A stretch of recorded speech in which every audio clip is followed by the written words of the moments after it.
he caught me cheating and he was like, let's talk. And I looked him dead in his eyes and I'm like, damn, you really are feeling weak, aren't you? Damn. Do y'all think healthy relationships get boring?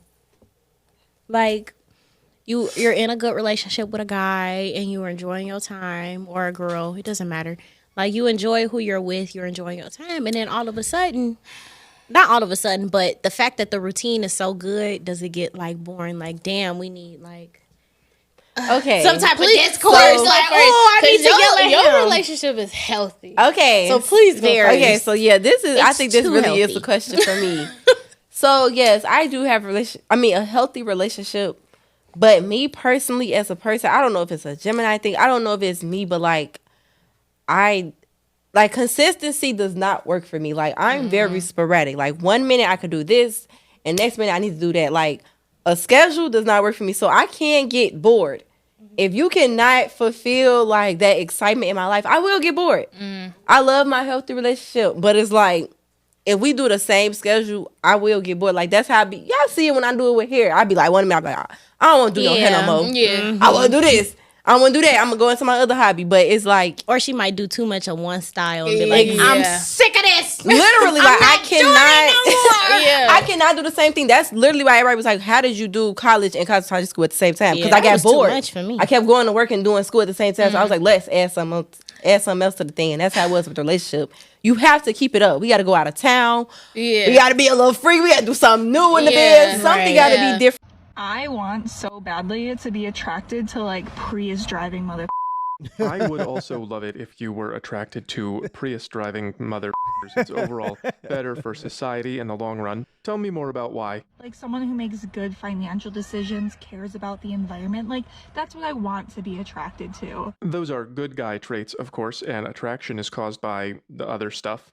But the joke is on me The joke is on everyone. because I see a lifted pickup truck and I'm like, that probably cost this whole paycheck. Do you want to make bad decisions together? Yeah, that's normal. All women are attracted to fun, dangerous things like lifted pickup trucks. Yeah, it's crazy, and you see this a lot. Like, there are a lot of women, especially in their early, mid, and late 20s, that will make bad decisions, and they do it because they expect that there's always going to be some guy. They just think that there's going to be some guy that's going to come and protect them from all of the consequences of their own bad decisions. There are women who literally don't think that they are broke. They just think that men are broke, and they think that they're dating the wrong men. Let that sink in. Like, I'll see women prioritize their careers from like 23 after they graduate college to about 28. Oftentimes, all they're showing on their Instagram is going to different hookah lounges, going out, drinking alcohol, showing all the luxury restaurants that they're going to, going on vacations. And when you see them at 28, 29, they don't have any money. Oftentimes, they have debt and they don't have anything to show for it, quote unquote, prioritizing their careers. And I had a buddy that was dating a woman one time. She was $40,000 in the debt. And because I met my wife early, I never even thought about that being an issue. But yeah, that could be a big issue because I like you a lot, but I don't like you $40,000 a lot.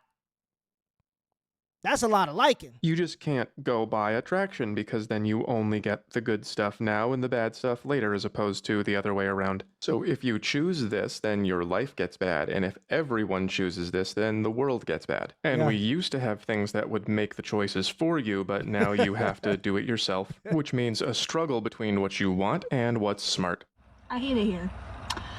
I hate it. I hate it here too. This should not be incentivized, but that's okay, because you're at least asking the right questions. This is a visualization of my consciousness system, and this girl's video is actually coming from probably one of these levels, which is admirable because a lot At of least people she don't recognizes get there it. on a Yeah, at day-to-day least she basis. In my recognizes it, opinion, yeah. humanity is spending more and more time at these lower levels.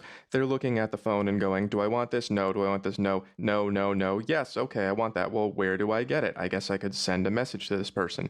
In my life coaching practice, a lot of people come to me with questions like this. How do I get what I want more effectively?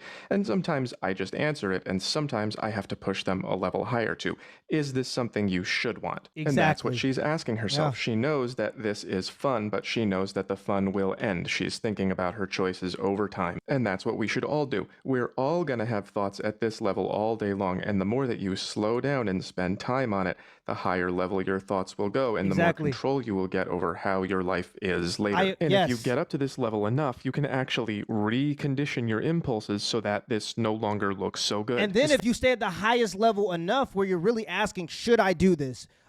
You curate a better life for yourself. That's why I say, like, the worst thing that society tells people is that you should just be able to do whatever when you're in your 20s, just boobity boo, have fun when you're young.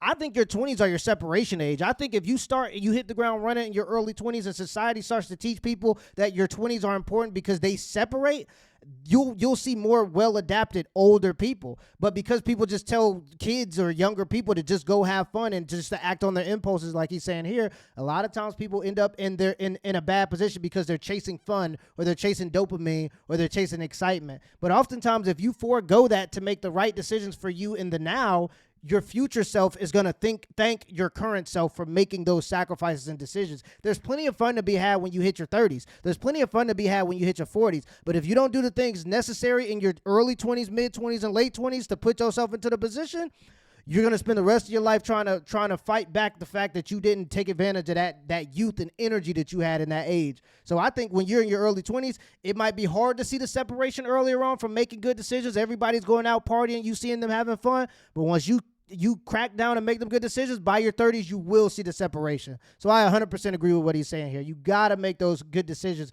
Ask yourself, should I be doing this? That's a good question. The same principle behind should AA. I want this? Admit you have a problem and then you can recover. This guy showed up in a bathrobe. He's not going to make it. Here's how it goes. You feel an impulse that isn't good for you if you act on it. You notice the impulse.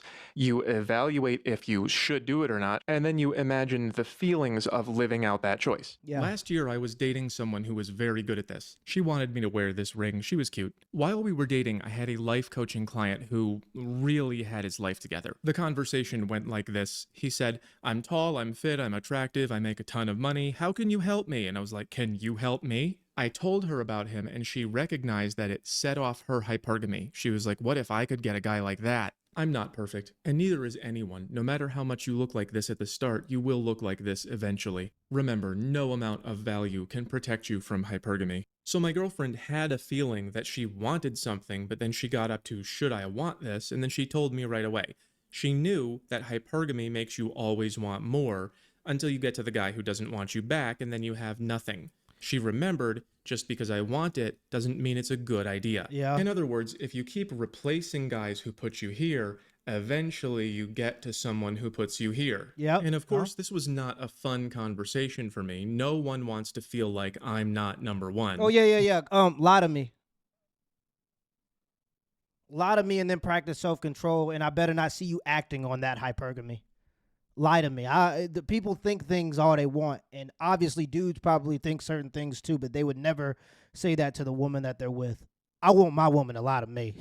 Don't be honest. Make me feel like I'm the biggest person on the planet. I'm the best guy in the room, and you got to make me feel like that consistently. Because the moment you start acting on some other hypergamy, and I see that in your actions, it's over with, out the window. That's why I don't think dudes should lead with money, though. Because leading with money, you're going to attract hypergamous women. And like he said, there is no level of hypergamy where you're going to quench that thirst. It's a void. It's an endless void. There's always going to be some level of climbing. But yeah, I want you to lie to me, though. Don't be honest with me. But adults talk about their feelings. That's why I picked her. She was really smart and good at that. I would never date somebody if she would not tell me what she was feeling. Because again, you are going to look like this to her eventually, no matter who you are. She's always going to want someone more than you sometimes. That's what hypergamy is. And the only way that relationships can be stable is if you hang on during the times where the feelings are Yeah, I agree, but you can want what you want. But there's some things that are just inappropriate to talk about. And I just think you cross the line. But that's me, though. That's his whole relationship. I'm not judging his relationship. I'm just talking about me, though. I ain't got it in me. Don't tell me that you thinking about Drake. Keep that shit to yourself. A lot of me. not as good. You have to be there during the good times and the bad. It's in the marriage vows, for better or for worse.